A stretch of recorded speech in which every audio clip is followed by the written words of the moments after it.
I cannot wait until the failed experiment that is the PlayStation Vita is finally done and over with.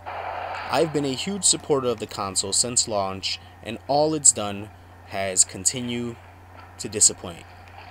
I own almost every major title that was released for this system, and I can maybe name one or two of them that I even had the desire to play through to the end. Enough's enough.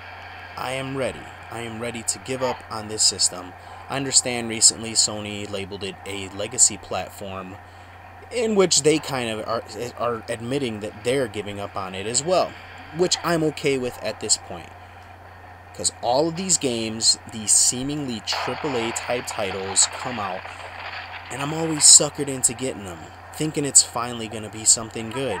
And you know what? It never is. It's never good. Even when it's a port of a halfway decent game, it fails to live up. With the exception of, I will say, the Injustice Ultimate Edition was actually pretty good on the PlayStation Vita. Now, back to the game at hand. Back to Resident Evil Revelations 2. What's there really to say? You guys see it. You guys see it for yourselves. It's a completely hashed out, watered down port of the main console version of the game. It's like they didn't even try. The graphics look like it belongs on a PlayStation 2. I've seen PSP games with better graphics than this game. The controls are quirky and awkward. The incorporation of touchscreen controls just make it unbelievably difficult to play. And when trying to play the game on the PlayStation TV console, you can't. Because in order to quick heal, crouch, and turn on your flashlight and a couple other things, you need the touchscreen to do those things. And guess what? There's no touchscreen on the PlayStation TV. So you can't crouch, you can't quick heal, and you can't use your flashlight, which is very important in this game.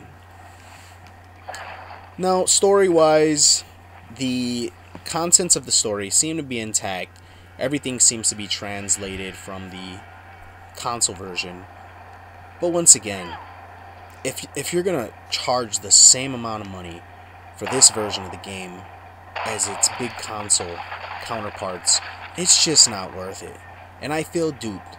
I feel really duped and suckered into buying another PlayStation Vita crap fest. Because that's all that comes out for this console now. That's all what's been coming out for this console for a while. And I'm really, really tired of it. Now, I own the first Resident Evil Revelations game for the Nintendo 3DS. And when I played it, I thought to myself, wow, this is actually done pretty well for 3DS standards.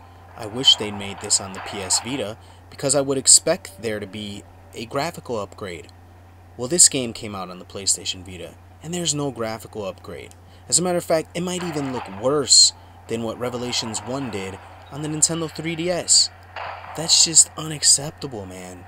That is just really, really unacceptable. With all of the potential the PlayStation Vita has, the kind of graphics it's capable of producing. I mean, look at Killzone Mercenary. That game looked amazing. That game looked amazing. It's really like they didn't try. So you know what? I'm not gonna try. I don't recommend this game to anyone. I don't recommend this console to anyone. If you want a real handheld, get a Nintendo 3DS. Hell, I would even recommend getting an Android-based console, Android-based handheld console, over the PlayStation Vita at this point. It's just sad. It's sad.